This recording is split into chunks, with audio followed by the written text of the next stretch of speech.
It is true that I have sent 6 bullets through the head of my best friend.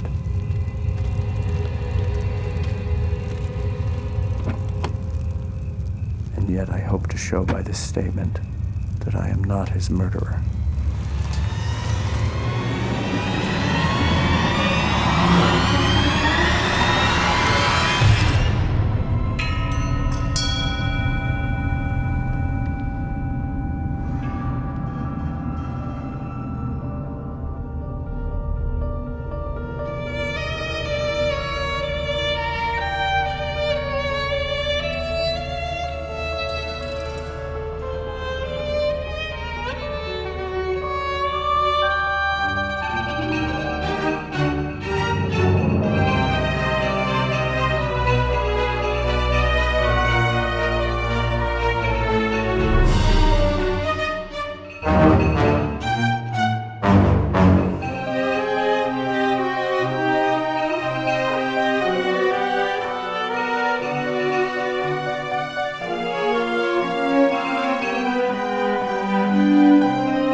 If I were to tell you just when I knew that a friendship with Edward Derby was going to be exhausting, I would say it was within moments of our first meeting.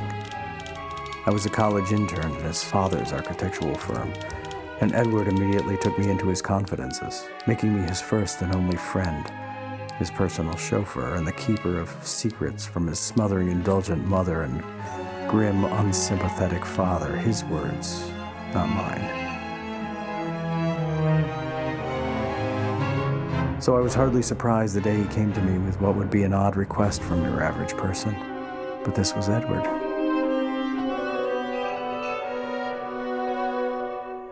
So it involved the practical applications of magic, his words, not mine. And therefore his father could never find out.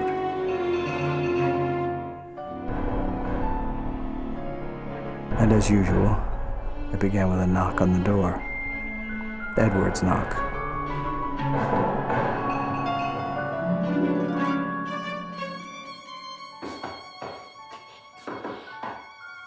Dan, I need your help. What's the matter?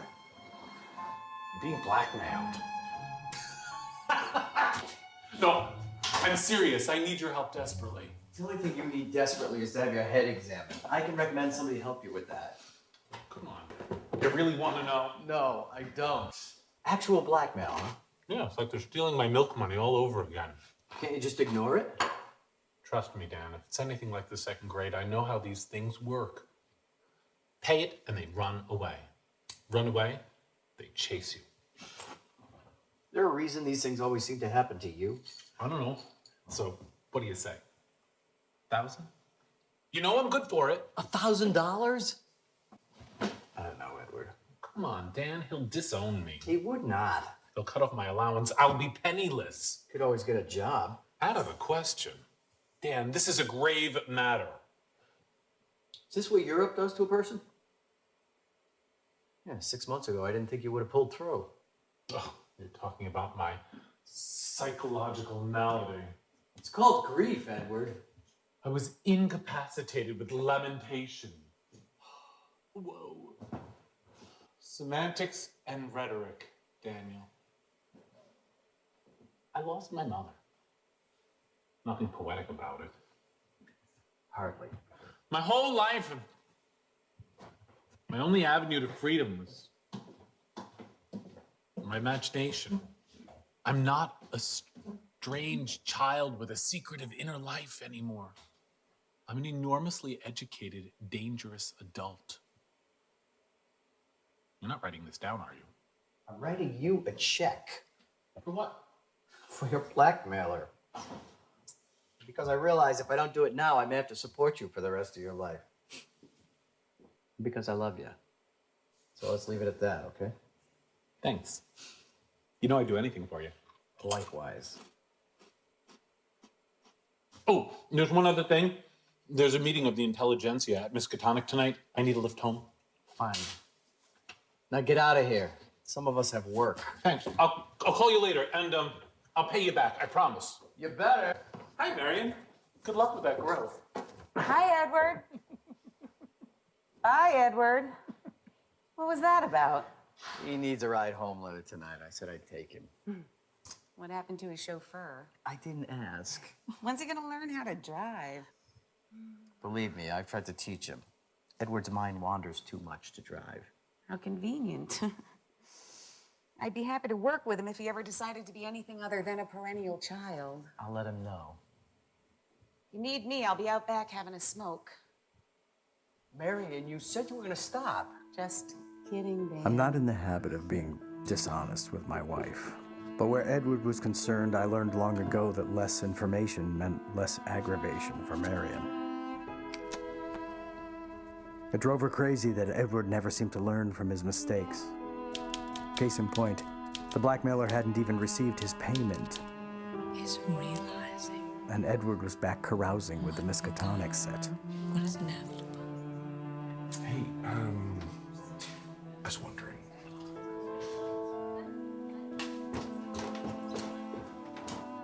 I had an idea. I need to go over to do a little research project, and I could sure use the company. Here we go. Daniel, surprise. Hey, let me introduce you to one of my students. Hi, It's a pleasure. nice to meet you. Where's the wife, Harold? Cheryl's at home, Dan. Thanks for asking. Now, Daniel here is surely someone who could get you a signed copy of Edward's book.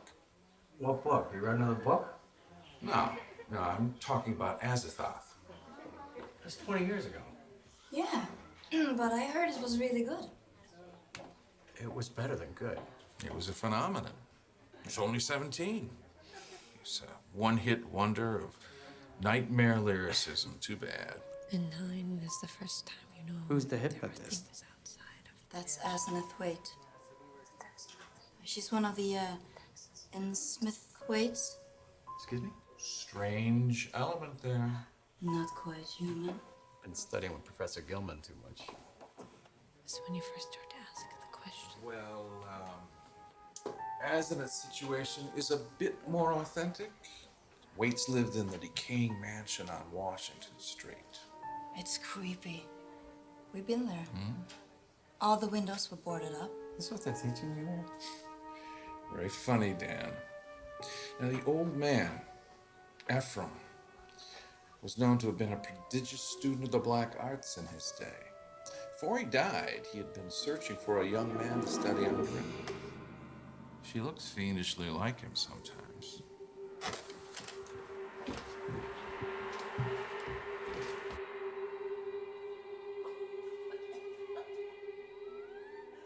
Strange things happen when Asenath comes around.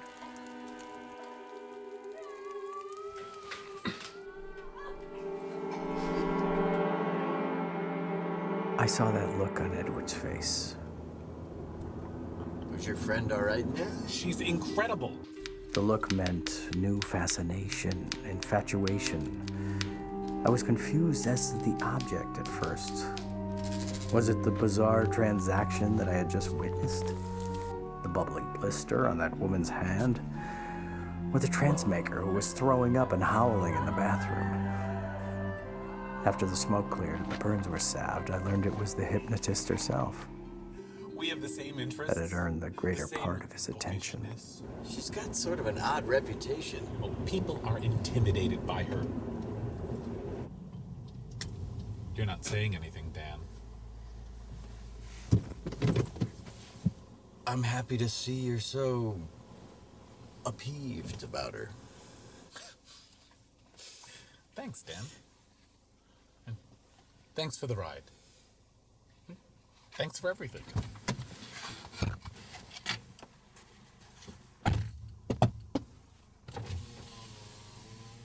And by the way, I'm not mentioning her to my father.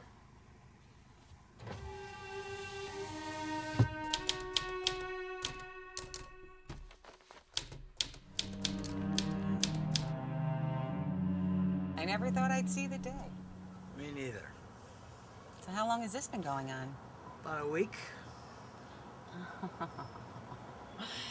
So that explains why we haven't seen Edward since, what, Wednesday? Oh, what? Is Dan afraid that he's gonna lose his best friend? Oh, come on, you should be happy for him. He had to grow up eventually. That's just a problem. He hasn't grown up at all.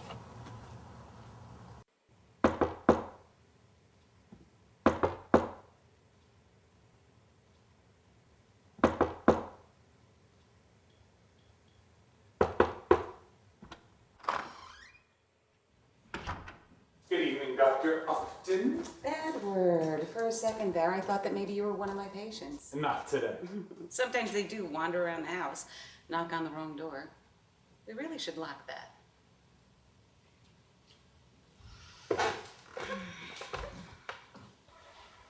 I'm not sure, but I think your wife just told me I looked like I was crazy. Well, you know Marion, she's usually a pretty good judge of these things. Are you crazy? Crazy in love with her.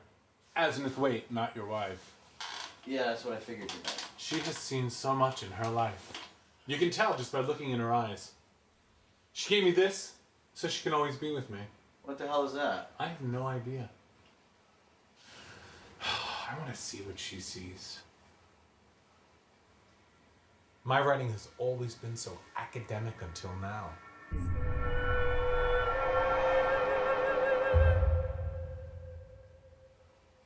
She's a fanatical devotee of the black arts. Can you even hear what you're saying, Edward? She wants to become partners. We're going to travel the world together and find things like this from the outside. Are you sure it's a good idea to get involved, to jump into something so suddenly? Okay, Marion sees this kind of thing all the time. A parent dies, and the child transfers their parental dependence to some new, stronger image. It never works out. Promise me you'll at least think about it. If not sanely and rashly, then at least maturely, before you let it get any farther along than it is. Can you do that for me? Of course.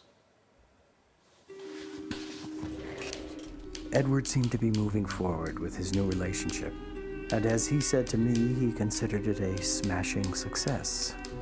He was less successful in keeping the news from his father. I was summoned to meet with Mr. Derby, and yes, the invitation had been presented to me as formally as if a process server had delivered it. Only I knew the server. It was George, the Derby butler, and as far as I was concerned, the most down-to-earth member of the household. George. Hi, Daniel. Mr. Derby wanted to see me? He's upstairs. Go on up.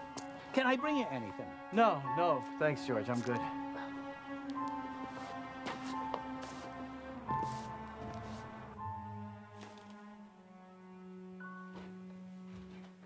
Mr. Derby? Mr. Derby? I'm in here. Mr. Derby, beautiful day, isn't it? Have your lunch yet? Yes, sir, I have. Well, you've eaten already? What time is it? It's 2 o'clock, sir. That late. That's what's lousy about these weekends. Can't keep track of the time. I need something to eat. They got any of last night's concoction in the kitchen? I can check, sir. I need to speak to you about my son. I'm sure you've heard about this girl he's taken up with. Yes, sir. In fact, I have. It's all over Arkham by now, I'm sure. My secretary congratulated me on my son's new romance. I immediately began to wonder what the big secret is. You're a church-going man. You appreciate this. You know what the big secret is? I'm sorry? She's a goddamn necromancer. A what? A witch. She communicates with the dead, casts spells, worships Satan. For Christ's sake, I don't know whatever else. I can only say I thank God that my wife isn't alive to see any of this.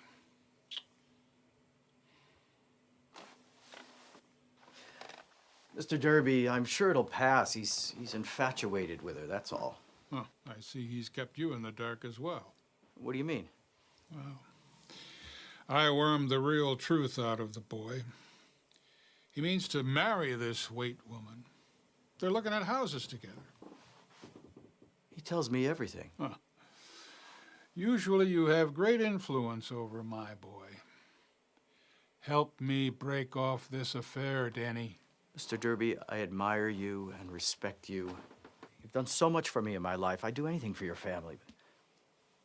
But I know Edward, and this is not him.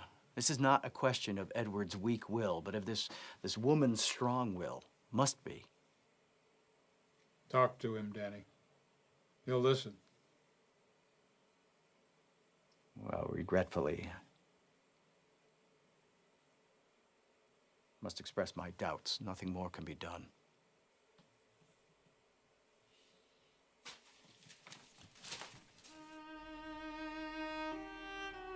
The Derby summons was followed by another, this time from Edward himself, requesting my presence at a formal function to be given in his honor. And he added if I wanted to, I could bring Mary in with me. have to go at all. He said it was important. Fine.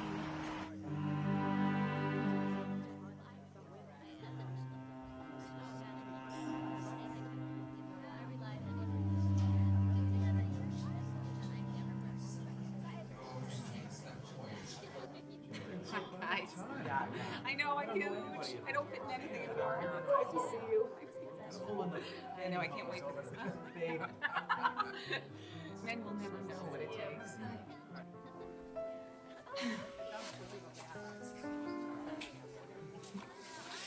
So why are we so dressed up? I just got married.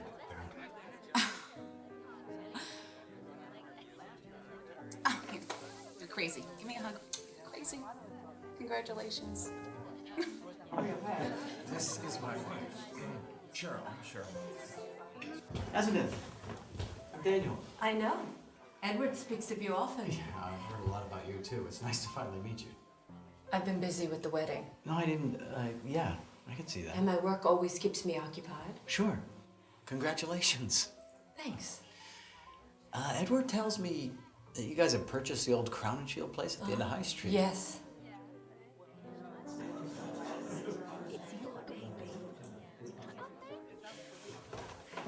I hope one day we can... Asenath, any friend of Edward's is a friend of mine.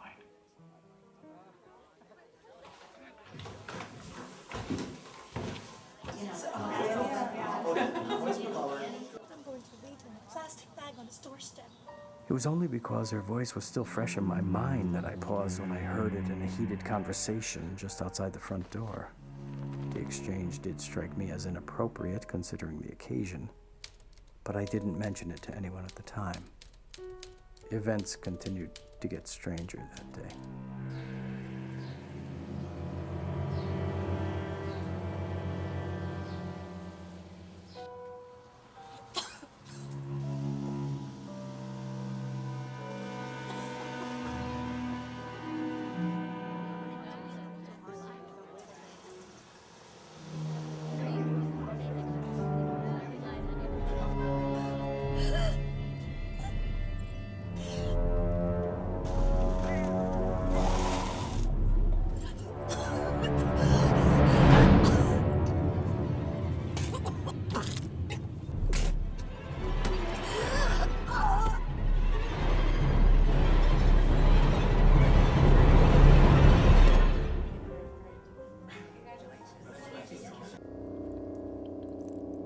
The coroner's report listed the cause of death to be a dry drowning. Her lungs spontaneously flooded themselves with salt water. It was also revealed that the victim was pregnant, which started a slew of unspeakable rumors about Asenath and what she wanted from the dead girl. But I never got a chance to discuss it with Edward, because by that time he had left for his honeymoon. Where he was going, he hadn't thought to mention. After a few weeks, life without Edward took on an eerie stillness. I began to feel a little like I was holding my breath. I mean, the thing is, I had become accustomed to a life of surprises. Contradiction of terms, I know. But what I mean is that I never knew when he was going to show up at my doorstep, or how he got there, or why. I don't get how the baby can be be born underwater without drowning. There's this guy who studied it. Well, anyways, they found that when babies come out underwater, they're actually able to, like, breathe for a couple of What's the seconds. Bradley method if the boy Well, doesn't drown? they've done these studies, Daniel, and somehow once the baby's born, there's less pressure in the water, and the baby's able to somehow breathe as it goes. I don't know. I'll have you read the book. Oh, shh.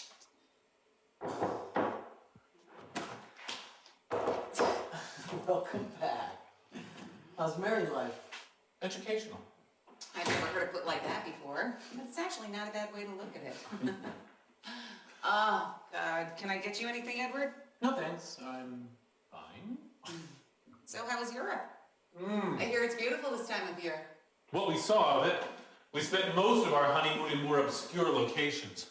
That's what honeymoons are for. We've been back for about 10 days or so, finishing the restorations on the Crown and Shield House and the grounds. Sounds exhausting. It is. And that, my friend, is the essence of married life. The place makes me feel unsettled. Wow. What exactly does Asenath do? You know, for money. Asenath is without doubt a genuine hypnotist. Really? I'm gonna have to remember that. Maybe we'll work together somewhere down the line. Have you met any of her family? Asenath doesn't have any family. Just 2 incredibly old servants who've been with her dad, and another strange girl who exudes the perpetual odor. Dead fish. Every new situation takes some adjustment. Good luck with that growth. So, when do we get to see the place? Soon, I hope. I'll let you know. Okay. Should I be worried? Marriage is a good thing for him, Dan. He's having his first taste of responsible independence. And if you have no frame of reference for it, yes, it can be very overwhelming. Okay.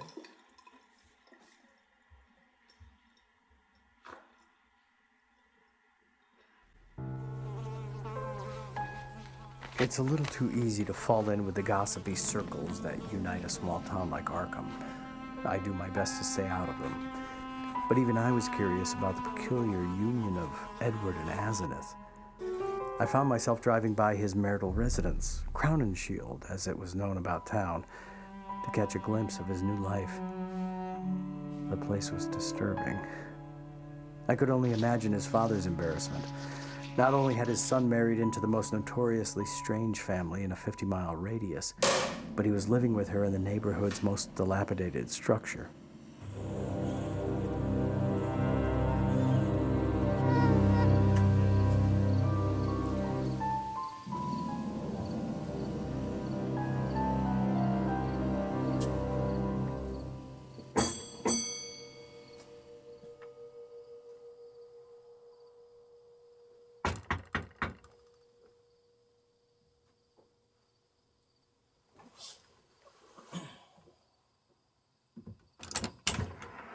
Hi, is Edward in?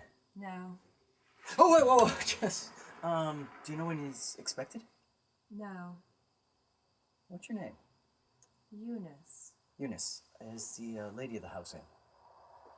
Asenath's gone right now.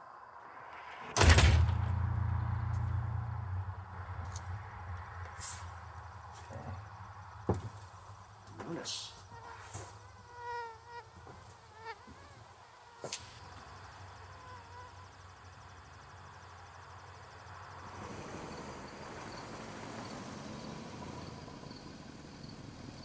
Sort of an eyesore, isn't it?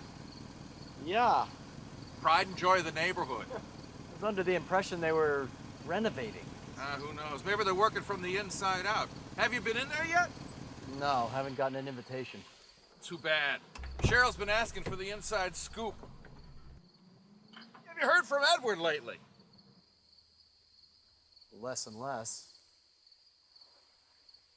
You know, I could be mistaken, but I swear to God, I saw him driving a car down Main Street earlier today.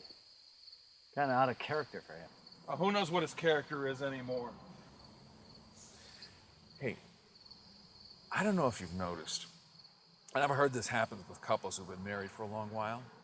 Could be it's just in the eyes, but I swear they're beginning to look alike. Actually, I think that's what they say about dogs and their owners, Hal. Look, I know you're cynical about these things, but one day, if you're ever curious, I'll tell you what I know.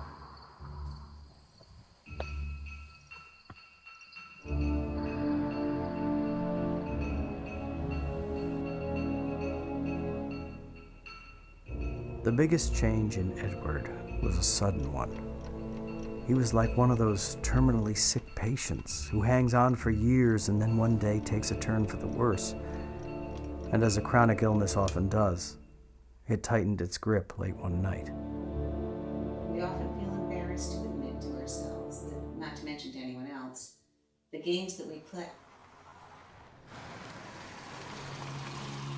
think someone's here.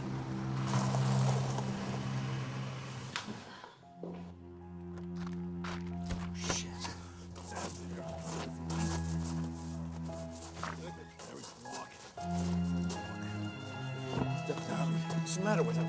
The doctor called up and said he needed someone to take him. You got him? Yeah. What about my bill? You got a card? Send you a check. I'll cover it.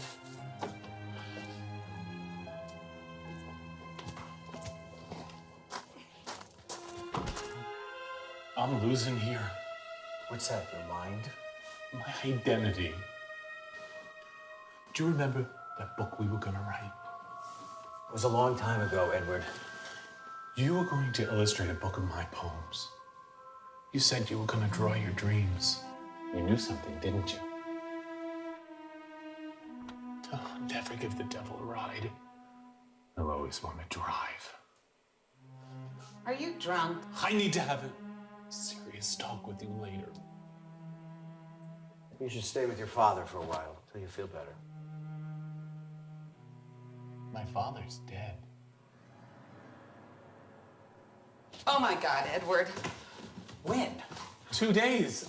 I thought for sure someone would have said something to you by now. I'm sure they figured you would have said something by now. It wasn't in the obits. I don't generally read the obituaries. I'm sorry, Dan.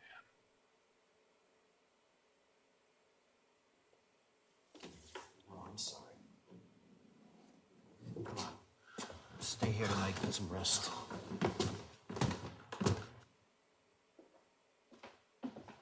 Apparently I was wrong about Edward. He's clearly too immature for a relationship of any sort. I'm not even sure that's the right word. No, not immature. Pathologically irresponsible. Contemptuously neglectful of anyone except himself. Marion, don't be so insensitive. He just lost his father. Can't you see he doesn't give a shit? He's not healthy. His wife is worse than he is. Don't be such an enabler. Can't you help him? Is there anything we can do? I can't stand by and watch him destroyed.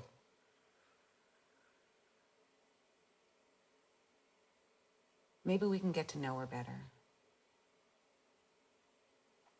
I don't think she wants us around. I've heard Edward say again and again, she's a very private person. Excuse me if I don't buy into everything Edward says. I have tried talking to her. Bullshit. I'm going over there on Saturday. We'll see what's what.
Marianne? Yes. It's just a dream. Go to sleep.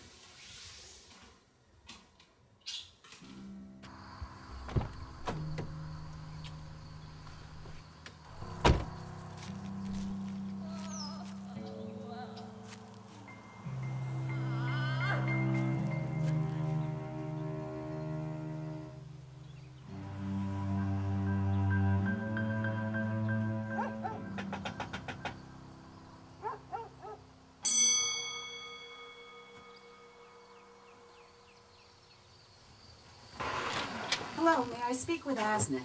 She's not here. Are you sure? I said she's not here. Are you a friend of hers? No, I just take care of the place. About as well as you receive the guests, I see. No, wait. Look, let's stop playing games, okay? I saw her as I was driving up. I saw her from the window and I heard her crying. And I can help. Get out of here.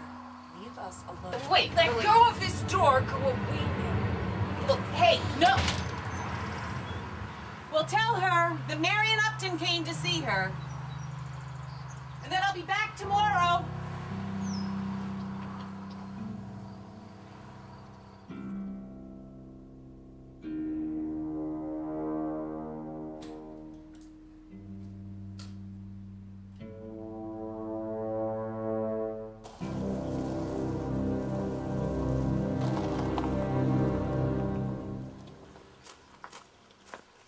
Can I help you? I'm here to see Dr. Upton. I don't usually take appointments on Saturdays. Is it an emergency? I'm Asenath, Edward's wife. I'm sorry. You know I stopped by earlier. I have to apologize for that. And the way Eunice behaved. We've all been under a lot of stress. Edward mentioned the four of us having dinner. Would that be okay? Sure. I actually have some things I want to talk to you about, so that would be perfect. Tomorrow? Sure. I'll check it out with Dan. What time would you like us to arrive? Oh, it would have to be here. We're still not in very good shape for entertaining. Don't be silly. We've been dying to see the place. We'll stop by around 6. I'm so glad you came.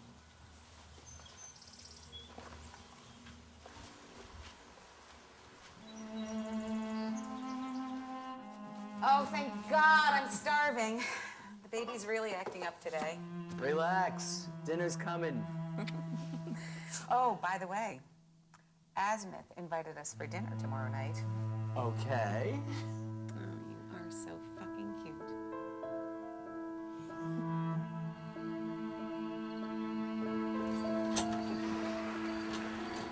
Hello, Eunice.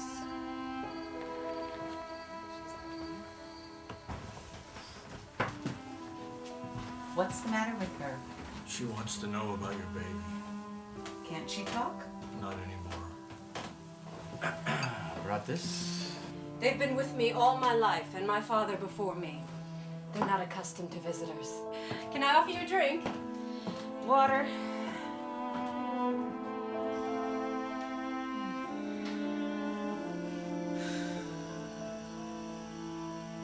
Are you expecting a boy or a girl? A boy. We figured seeing our baby for the first time would be surprise enough. You're very fortunate. My father's crowning rage is that I was not born a man. Why would he ever tell you such a thing? Well, a male brain has certain unique and far-reaching powers. I've heard the same thing said about women far too often.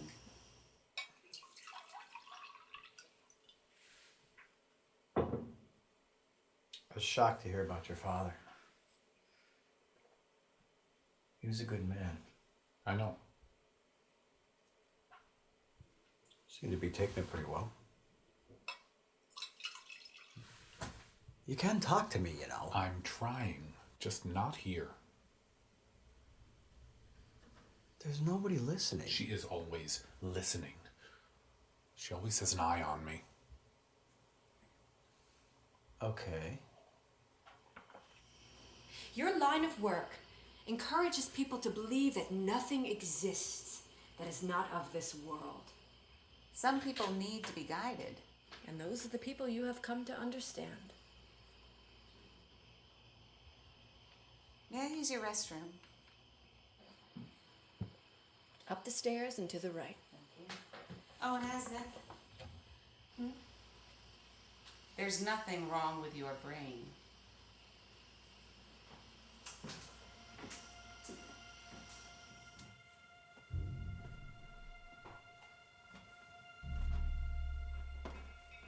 Look, I can't go on just now. I'll come around next week, okay?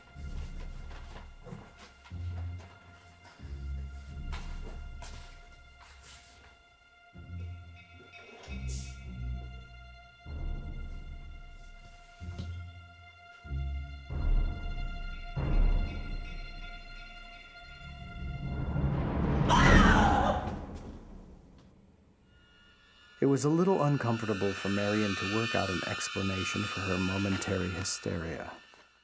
But that's one of the benefits of her blessed condition. Pregnancy, I have noticed, is a plausible excuse for a never-ending assortment of troubles.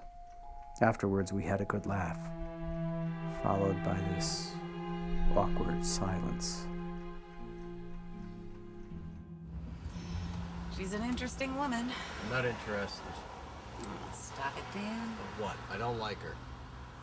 Well, I'm starting not to like him that much anymore either. She wouldn't tell me anything directly. No kidding. This isn't a joke, Dan. I believe she's being mistreated. And I think he's locking her up inside that house. Oh, God, and those servants, they're never going to do anything about it. Things never change. Do you ever think that maybe he's the one who's being confined and abused? Oh, please. You sound like one of those fathers who's trying to defend their child. It's so-and-so's fault. Well, it's nobody else's fault. And he's not your child. I mean, your child's inside here. And he needs a father who's not preoccupied with some raving lunatic who's obsessed with magical spells and all that Dungeons and Dragons bullshit, and basically making everybody's life miserable. Because he's been a selfish, spoiled prick his whole life, and he has absolutely no intention of ever doing anything other than making our lives miserable. Marion, do me a favor, huh? Stop thinking. You don't know either one of them. You don't know the facts. What the hell is that? It's just something Asenath gave me for the baby. It's fascinating. Daniel!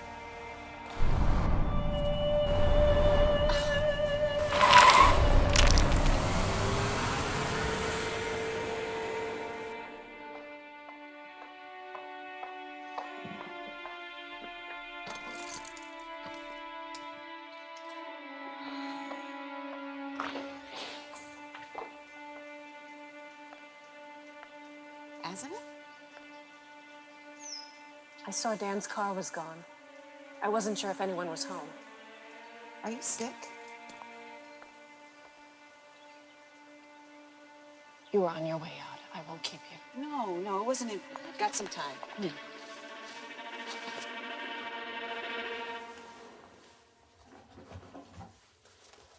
trying to kill me. He did this to you? They did it for him. The servants? You're obviously exhausted. I need to know who was hurting you and why. I can't. Yes, you can. It's okay.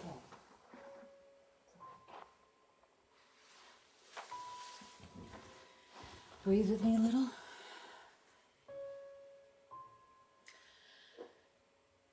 Why are they helping him? They do whatever he asks of them. It's the way it has always been since the beginning of time. Sorry, you've lost me. He can't be stopped. I'll never get out. He'll never let me go. Where are you going? I'm just going to get something for your arms.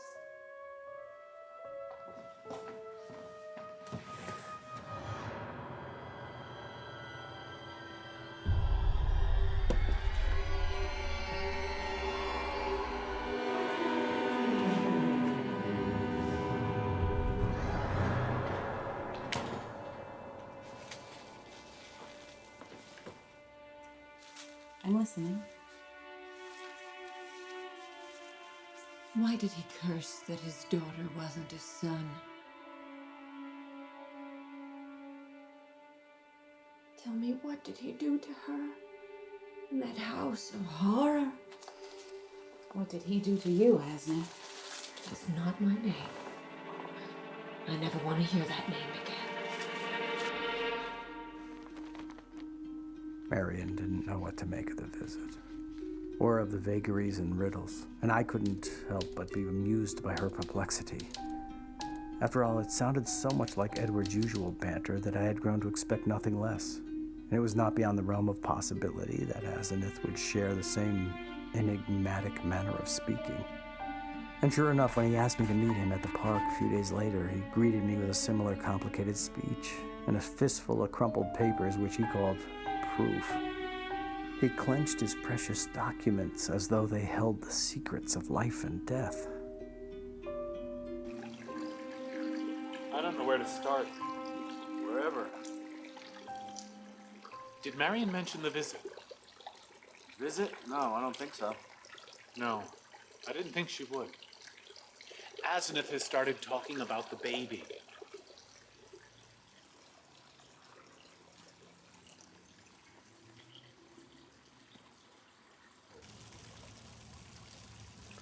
At first, I let her do it to me. It was too unbelievable.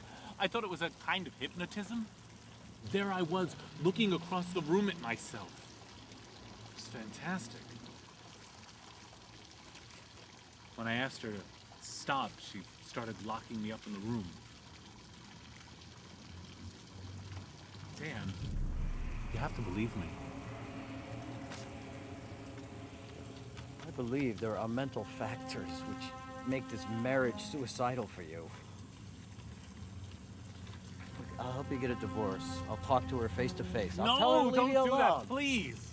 It's not that simple. She's not going to go away that easily. She wants me for a reason. I have to stop her before it's too late.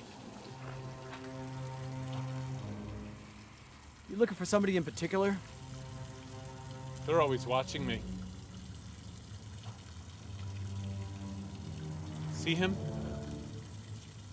I think he may be one of them. Yeah, maybe he's just a guy walking in a park. This is not my imagination anymore. I have to go.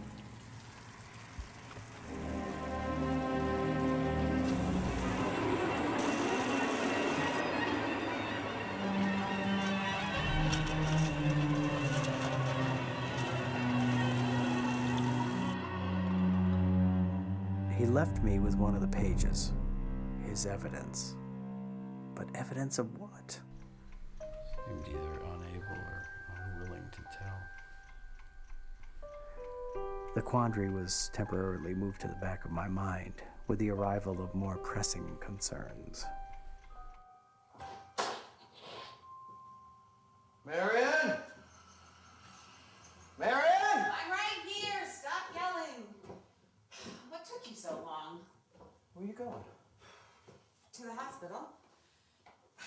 Baby's coming. Oh, shit.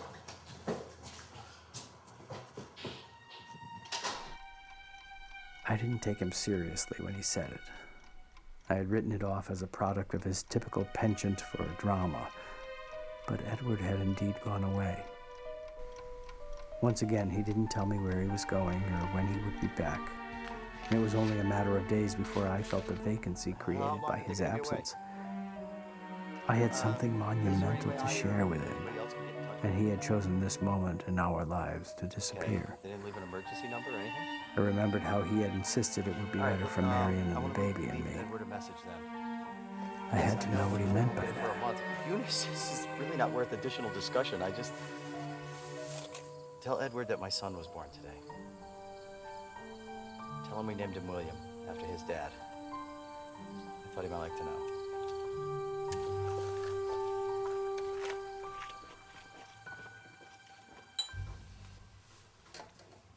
Sure I can't get you anything.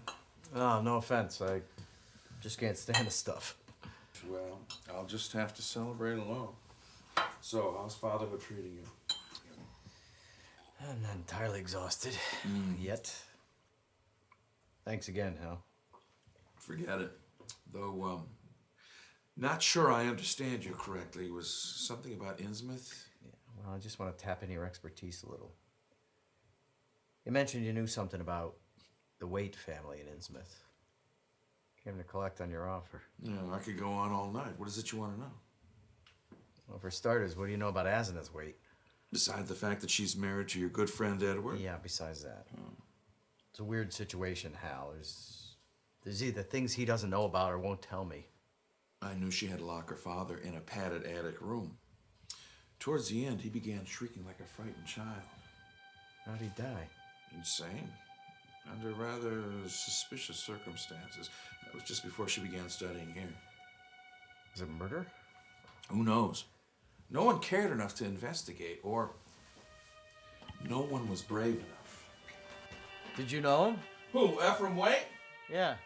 Nobody really knew Ephraim Waite, but we all saw him around occasionally. You too, I'll bet, if you thought about it long enough. Yeah, I'd seen him come to Arkham a few times in my youth to consult some of the volumes over at the college. When I was younger, we used to study the things he left behind in garbage cans. Before he caught on, that is. Any little scrap of paper we could find. But you know, we could never decipher any more than a few of the characters. You mean like symbols? Yeah, he wrote in this Noachian foreign chirography. Like that? Yes. Where'd you get this? Edward gave it to me. Some notes written by Asenath. Yeah? Hold on.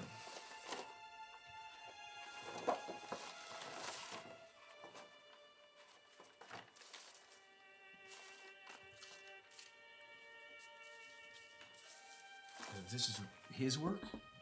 Dan, do you see what I see? I don't know. Tell me what you see. Well, these look to be written in the same hand. It's not too uncommon, is it? Are you sure this was done by Asenath? I'm sure that's what he told me. Looks too new to be his anyway, I suppose. Make anything out? Not much. But I'm fairly certain that this signifies Hallowmass. It's an important pagan feast. And I believe this has to do with immortality, everlasting life. Are you sure? Someone's up there. Well, it just seems odd that they'd leave someone in the house for over a month. Especially in that condition. Oh, you never know what those two are thinking. Ladies, Daniel and I are stepping out for a few minutes. A few minutes meaning how many hours exactly? 1, maybe. Good. Yeah, Cheryl and I were going to take a walk anyways. See you later. We were? Yeah, it's all right with you. You did fine the other day, didn't you? Barely. I could really use a lookout. Oh, no way. I plan to stay far away from whatever's sobbing up there. I'm going over there. Watch the baby. Marianne?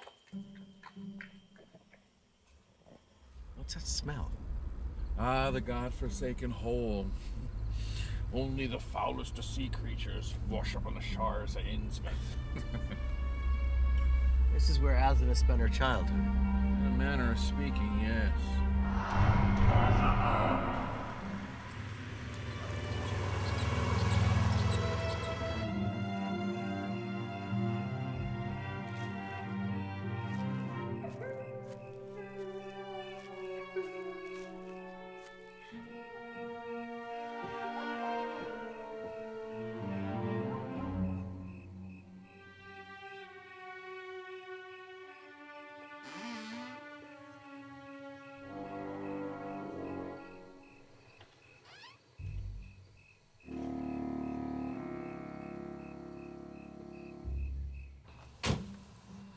What happened to her mother? Oh, Evelyn Waite hung herself. Cause of death ruled suicide. Ephraim had her committed only about a week before. Never even came to collect her things. Now, she spoke in tongues, spitting mad the whole time. I know. A few students tried to get in there to ascertain the language, but no one was allowed to go near her. Come on, man, have a look around.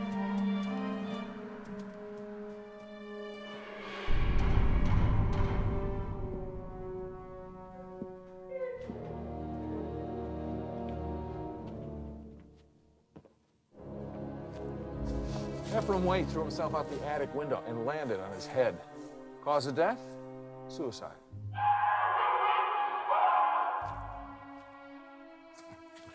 Let me show you how he spent the last days of his life. Sure we should go in here? Dan, you scare much too easily.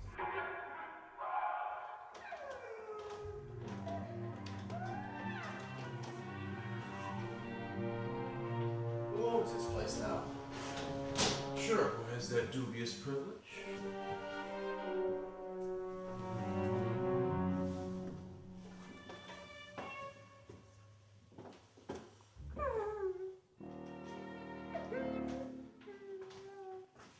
Don't suppose she's been looking for that.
I went home that night feeling as if I had slid down the gullet Into the belly of the beast. It was a sensation I hadn't felt in decades, but it was not altogether unfamiliar. Edward and I had planned to write a book together, where I would, as he said, To my dreams. I hadn't told anyone but him about those incoherent images, the terrifying visions that defied interpretation. Except, of course, by Edward. And now the dreams were coming back, and he was nowhere to be found.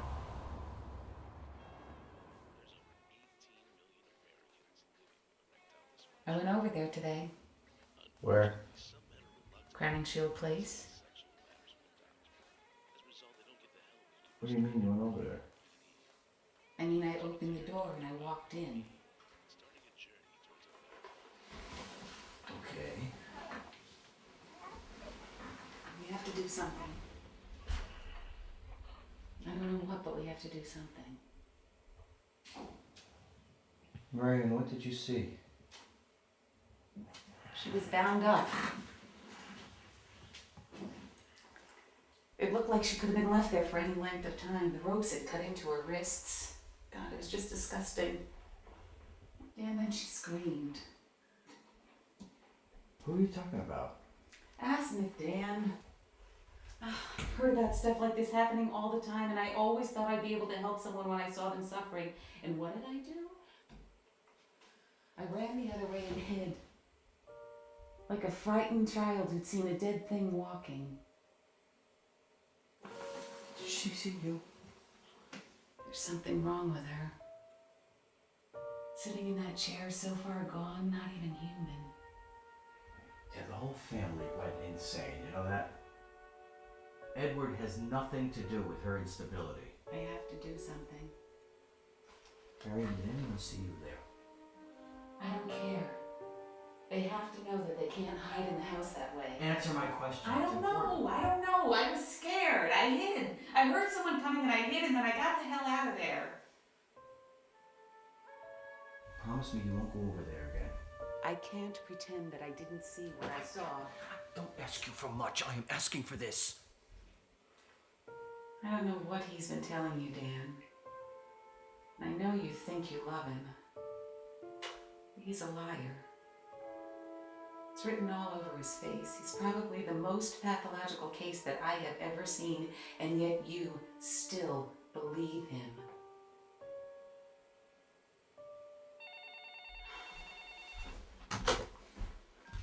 Hello. Speaking. Is he alright? Where? Sorry? Yeah, of course. It'll take me some time, but I'll get there as quickly as possible. Thank you. What was that?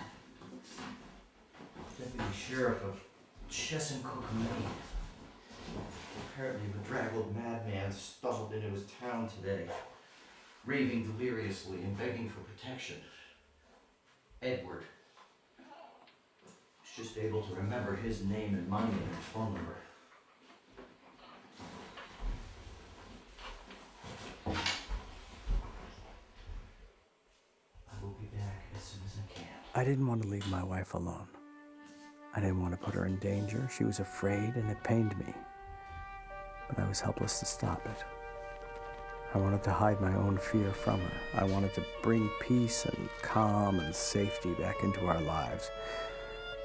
But more urgently, I wanted to find Edward and bring him home. Your number, and I tell you, we've got straight chance situations here right now. Now, Rebecca, I want you to just listen to me for a minute, okay? Yes. Okay? We want to help you.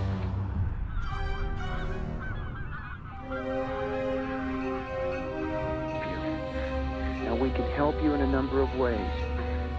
You can help me. First thing we can do is pray for you. Okay? Does it hurt? Pardon? Does it hurt? It doesn't hurt. Our Father in heaven and His Son, the Lord Jesus.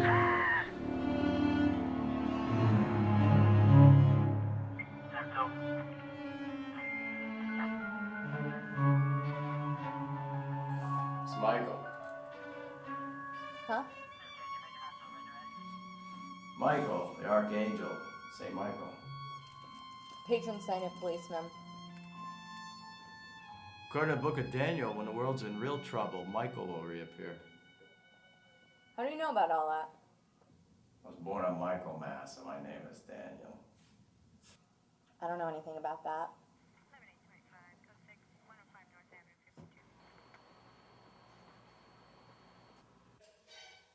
Come on through here. Get in this door.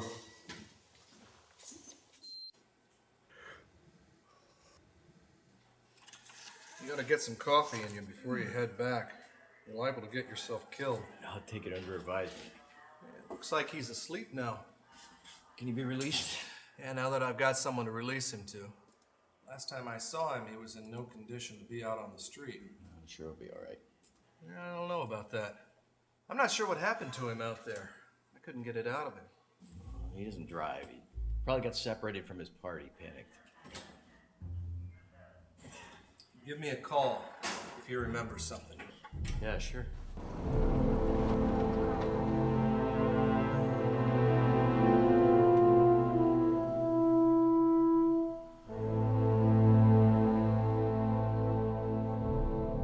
What happened to you?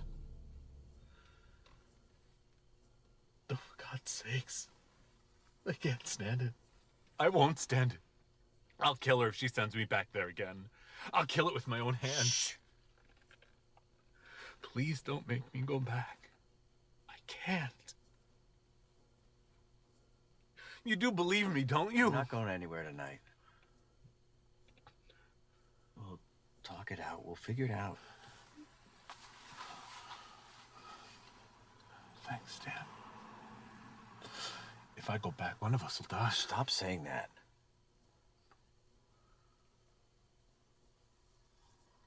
Look, it's clear to me you're having real delusions. Probably brought on by some actual hypnotic ordeal you've been subjected to.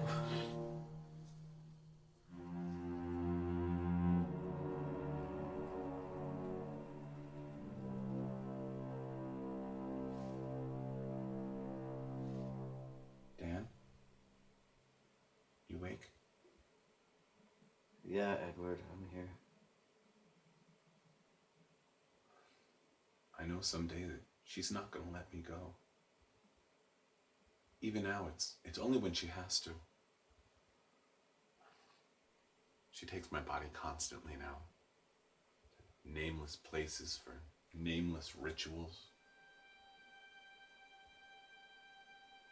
She keeps me locked up in her body upstairs in Crown and Shield. But she can only hold on for a little at a time. And I find myself in these strange, far-off places. Like you found me. I don't know where I am, hundreds of miles off. Dan? I'm listening. The worst part of it is that I know someday she's not gonna let go. She wants to be a man and to be fully human. What does that mean, fully human? You must have heard about the inns with the blood. There's a legitimate reason why people are afraid to go out there. Edward, I feel like we're telling ghost stories, like we're whispering in the dark. I mean, I've heard the stories, Edward. You're mostly insane. Don't say that I'm insane, whether or not I am. I haven't resigned myself to it. I didn't say that you were insane. It's all true, you know. The stories. Whether you want to believe them or not, they're true. You don't have to worry about convincing me. I'd rather spare you the effort. And remember how I shivered when I gave you those notes of Asenath's? I know those papers you gave me were actually written by Asenath. Is there really such a person? That thing.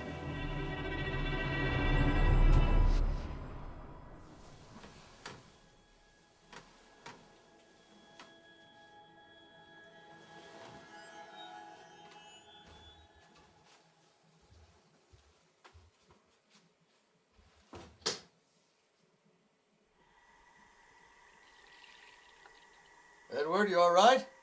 I'm fine. I think we should go home now. I think I've said enough. Good night, Edward. I think we ought to get some sleep. I'm fine. Yeah, maybe, but I need sleep. I spent all last night getting up here to you, or did you forget about that? I'll drive.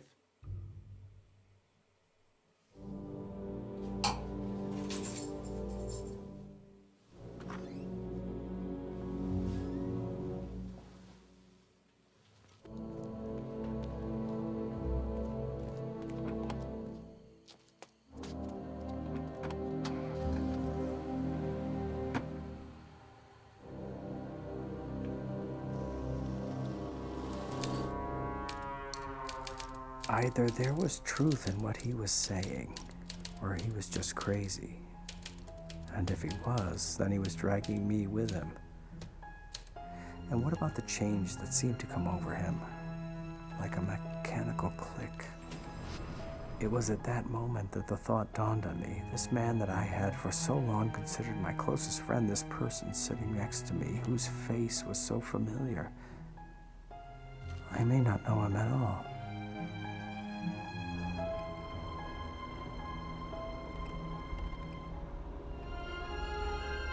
I'm enormously grateful for this lift home. You must forget any crazy things I might have been saying about my wife. And about things in general. That's what comes from overstudy in a field like mine. My philosophy is full of bizarre concepts. When the mind gets overtired, it cooks up all sorts of imaginary concrete applications. You probably won't see me for a while, so don't blame Asenath for it. I don't understand what's happening to you. What are you doing up here? Oh, there are certain Indian relics in the North Woods. You know, standing stones, that sort of thing. They're very important to local folklore. Asenath and I were following that stuff up. It was a hard search. I must have gone off my head. Sometimes I feel like I don't even know you anymore. I'll send someone up for the car when we get home.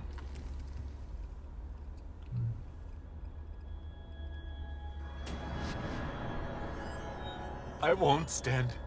I'll kill her. Look out!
Know where you are? Hospital? And who's that? Somebody who's very mad at me. It's all yours. Good morning, Mr. Upton. You totaled the car. Where's Edward? Where was your seat belt? Where is he? He's probably home resting. He had to walk 6 miles with a gash in his head to the nearest house. He's all right? He's doing better than you are, Daniel. Did you find Asenath? What? At the old church. She was there. Oh, Daniel, let's not start this again. There was nobody there except for you and Edward. And possibly Jesus Christ, because you are lucky to be alive. She was trying to hurt Edward. I'm sure if she did, then Edward would have mentioned something. Please, just rest. I need you.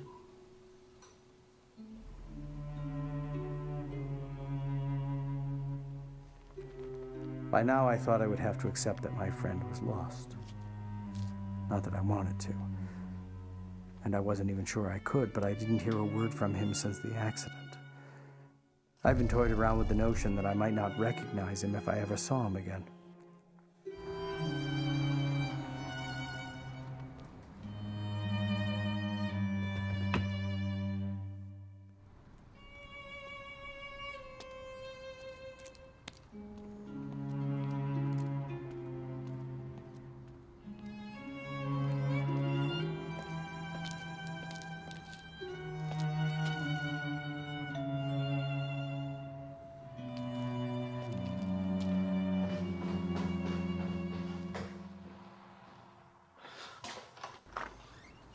Edward, Hello, Daniel.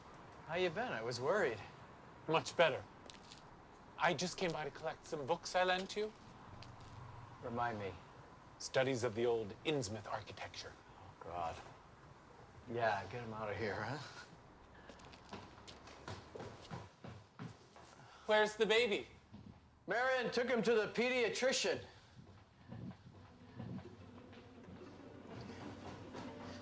Can you stay for a little bit? Some other time. Those are the books. Yeah. Thanks.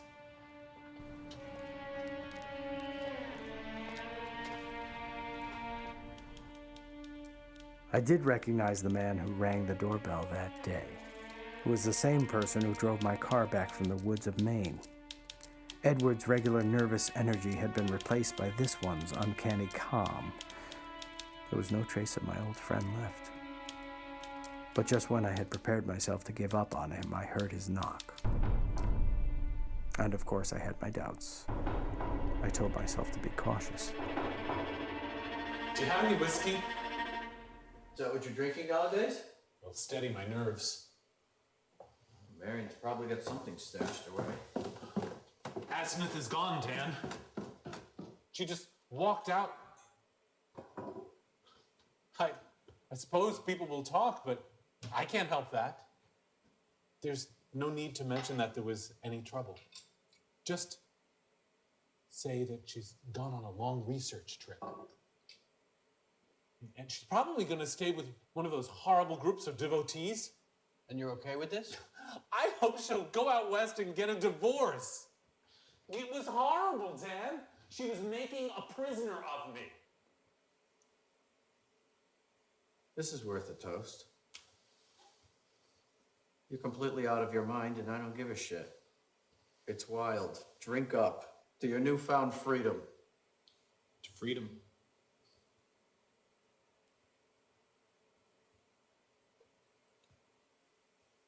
But Arkham history ought to back up what I'm saying. What I'm about to tell you. Ah, here we go. You witnessed one of the changes. That night in the motel room in Maine. That's the last thing I remember. You do know that. Oh, you have to know that, Dan. Come on. You had to know it wasn't me. You must have known the difference. I know. I knew. I know. It wasn't you.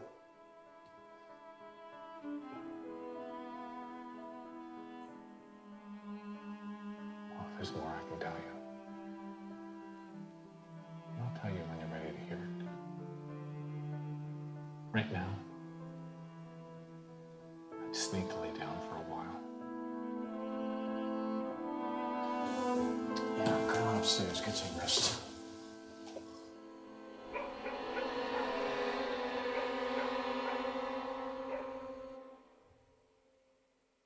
Some people can do things that nobody ought to be able to do. I've been in it up to my neck. That's the end of it. I'll burn that damn Necronomicon if I ever get my hands on it. Good. I'm thinking about writing again. It's about time. I'm glad to hear it. Maybe we could finally write our book. I know you'll help me.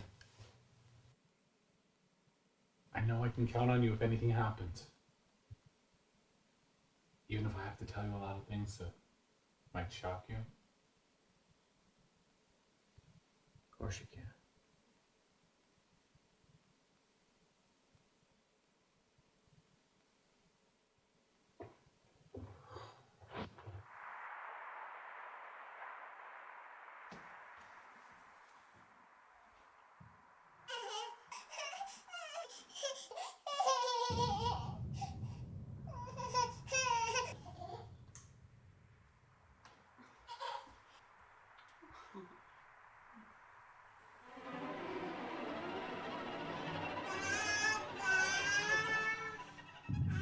What are you doing? Dan! I wouldn't. What's going on? You figure it out. You'd never. I swear. Edward, come on. I wouldn't. Come on. It wouldn't hurt. Come on.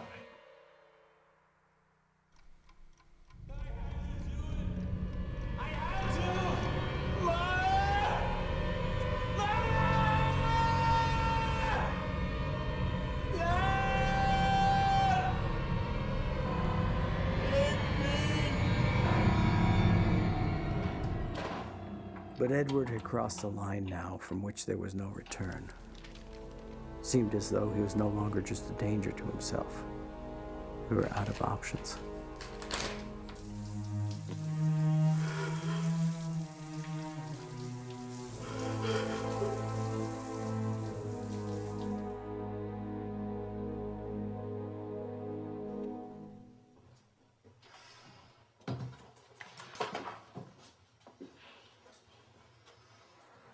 He's in the midst of a severe depression. Whatever his mental illness was before, I can't say. But I have my suspicions. Is he sleeping?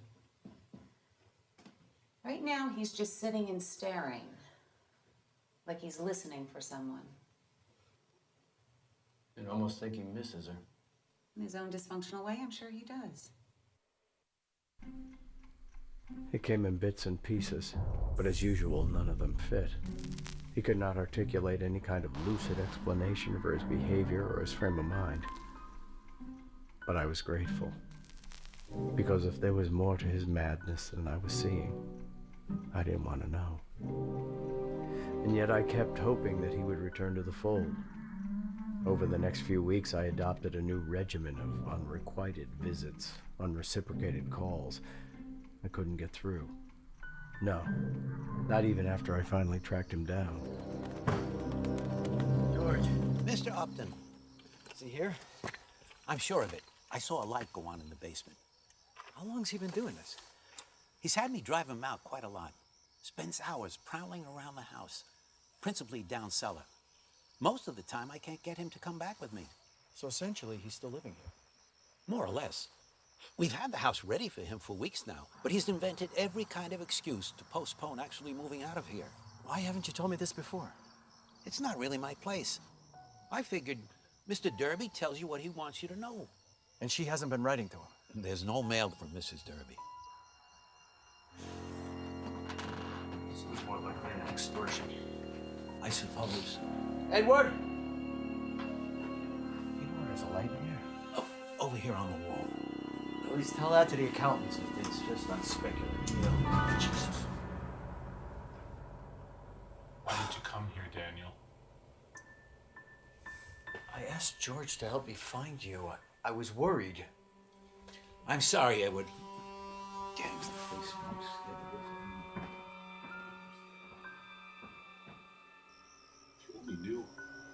What did I know? I knew that Edward wasn't coming back. If I only knew, he said. I knew I should have given up a long time ago. I knew Marion was right. I knew when I left that night I would probably never see him again. If I only knew. I know he must have been talking to himself, because for all that he had claimed to have seen and suffered, I don't think Edward had any idea.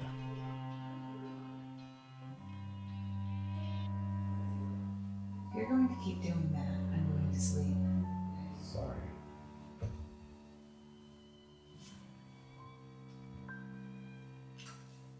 Good night. Night.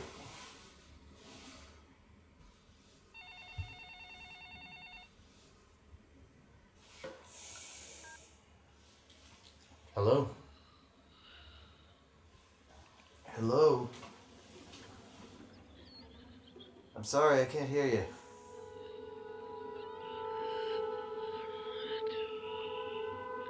Something's wrong on your end. Better hang up, try again. What was that? Wrong number.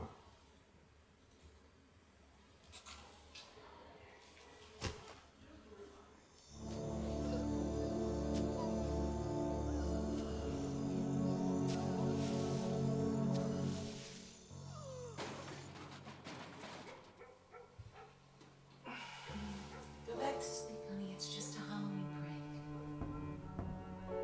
That was last night. It's not Halloween anymore.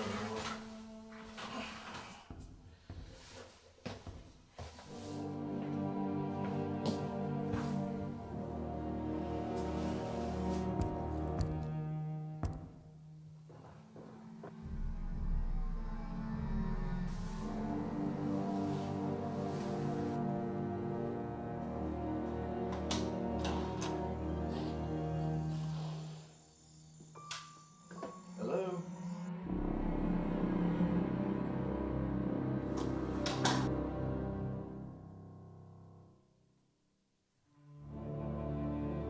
Hello?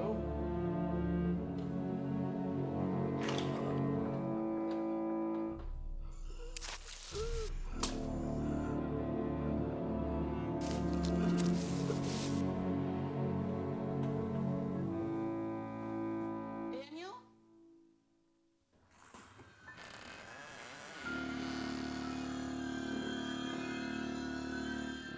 Dan?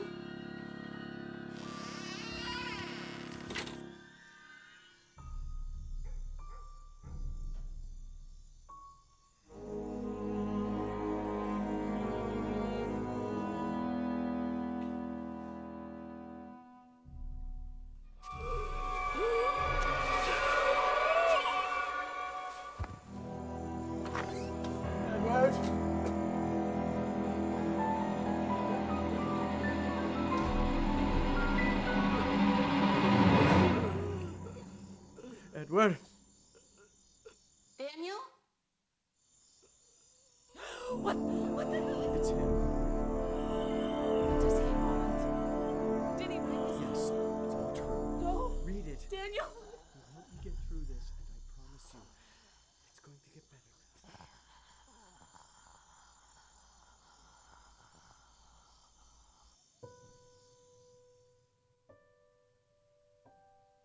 Dan, go and kill it. Exterminate it. It isn't Edward Derby anymore.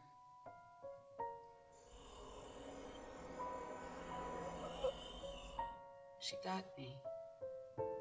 Asenath. She's been dead this month and a half.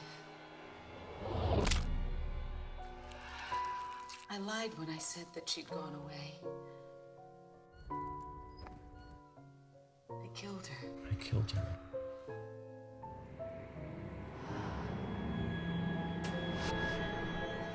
Buried her in the cellar.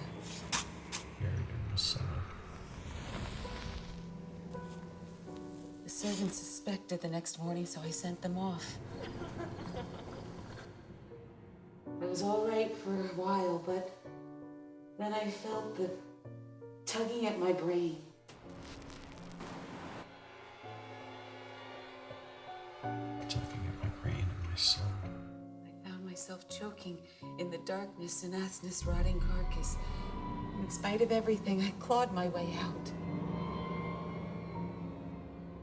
Kill that fiend if you value the decent and comforts of this world.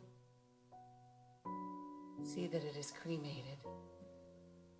If you don't, it'll live on and on, body to body. Body forever. Forever. And I can't tell you what it'll do. Keep clear of black magic, Dan. It's the devil's work. Goodbye, Dan. And a great friend. Tell the police whatever they'll believe, and I'm damnably sorry to drag you into this. I'll be at peace before long. Hope you can read this and kill that thing. Kill it. The thing on the doorstep settled the questions. The ones that Edward couldn't and wouldn't answer. The gap between what we could until this moment understand and what was actually happening was filled. And the course of action was decided.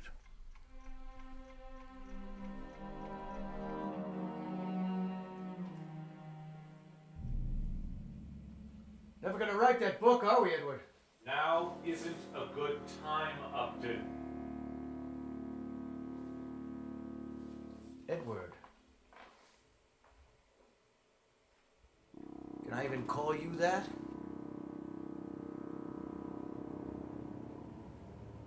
I know who you are. And I know what you've done. No. You think you know. You have what they call faith. It turns out I don't have near enough of it. And not until too late. What have you seen? You haven't seen anything yet, Daniel. May I call you that? I've seen enough. Be careful. You don't want people to think you've lost your mind. You haven't lost your mind, have you? Yeah, maybe I have. Daniel Upton, you're a man of God. You can't shoot me.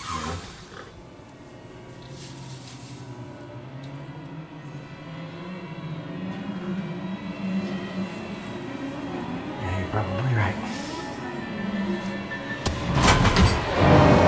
Keeper and guardian, you are bound in the name of Jesus Christ. Keeper, you who call yourself Keeper, is Jesus Christ Lord? You cannot have this girl.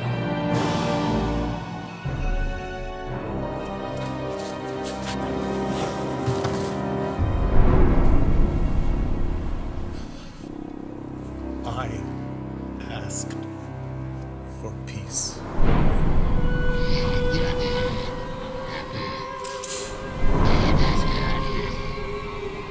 This is my reason.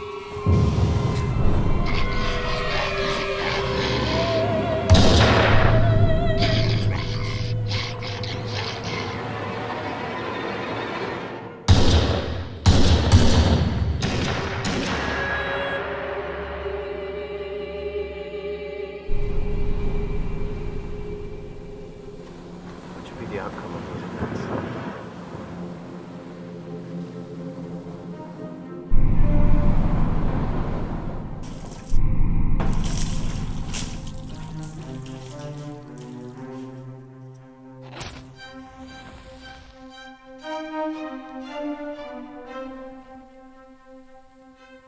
No madness of mine could account for all that I have seen, all that my wife has seen, or all that we know now.